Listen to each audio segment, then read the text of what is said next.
பெரியார் பற்றிய நிர்மலா சீதாராமனின் கருத்துக்கு விஜய் பதில் அளித்திருக்கிறார். முழு விவரங்களை வழங்குகிறார் செய்தியாளர் முனாஃப். முனாஃப், வணக்கம். இது பற்றின மேலும் விவரங்கள்.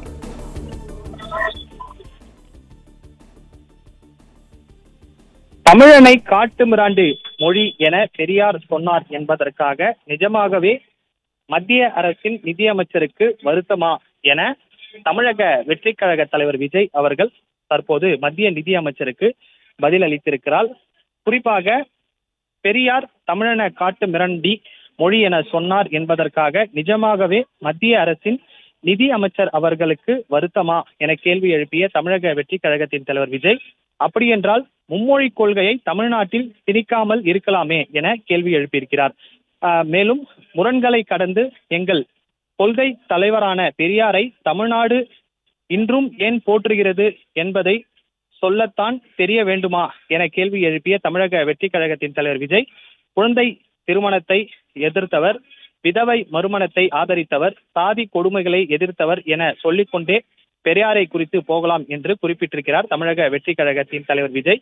ஆனால் இன்றைய நிலையுடன் பொருத்தி பார்த்து சொன்னால், இன்று எல்லோரும் கேட்கும் சமூக நிதிக்கான வகுப்பு வாரிய பிரதிநிதித்துவத்தை நூற்றாண்டுக்கு முன்பாக கேட்டவர் என இன்னமும் அவரை போற்றுவதற்கான பட்டியலை நீண்டு கொண்டே போகலாம் என்று தமிழக வெற்றி கழகத்தின் தலைவர் விஜய் அவர்கள் தற்போது கருத்து தெரிவித்திருக்கிறார். மத்திய அரசின் மீதான விமர்சனங்களை மறைப்பதற்கு கூட பெரியார் தொடர்பான சர்ச்சைகளை கிளம்பும் அளவிற்கு வலுவானவராக இன்று பெரியார் இருக்கிறாரோ, இது போதாதா? அவர் தமிழ்நாடு ஏன் இன்றும் மாலை மரியாதை செய்ய போகிறது என்பதற்கு இது ஒரு சான்றாக பெரியார் குறித்து தமிழக வெற்றி கழகத்தின் தலைவர் விஜய் அவர்கள் தற்போது கருத்து தெரிவித்திருக்கிறார்.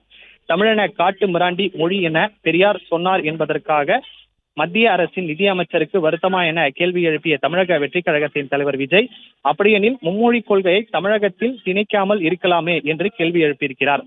மேலும் இது தொடர்பாக அவரது தனது எக்ஸ் தளத்தில் வெளியிட்டுள்ள பதிவில் தமிழன காட்டு மிராண்டி மொழி என பெரியார் சொன்னார் என்பதற்காக நிஜமாகவே மத்திய அரசின் நிதியமைச்சருக்கு வருத்தமா என கேள்வி எழுப்பிய தமிழக வெற்றி கழகத்தின் தலைவர் விஜய், அப்படியெனில் மும்மொழி கொள்கையை தமிழகத்தில் திணிக்காமல் இருக்கலாமே, முரண்களை கடந்து எங்கள் கொள்கை தலைவரான பெரியாரை தமிழகம் இன்றும் ஏன் போற்றுகிறது என்பதற்காக சொல்லிதான் தெரிய வேண்டுமா என்று கேள்வி எழுப்பி மத்திய நிதியமைச்சருக்கு தமிழக வெற்றி கழகத்தின் தலைவர் விஜய் பதிலடி கொடுத்திருக்கிறார்.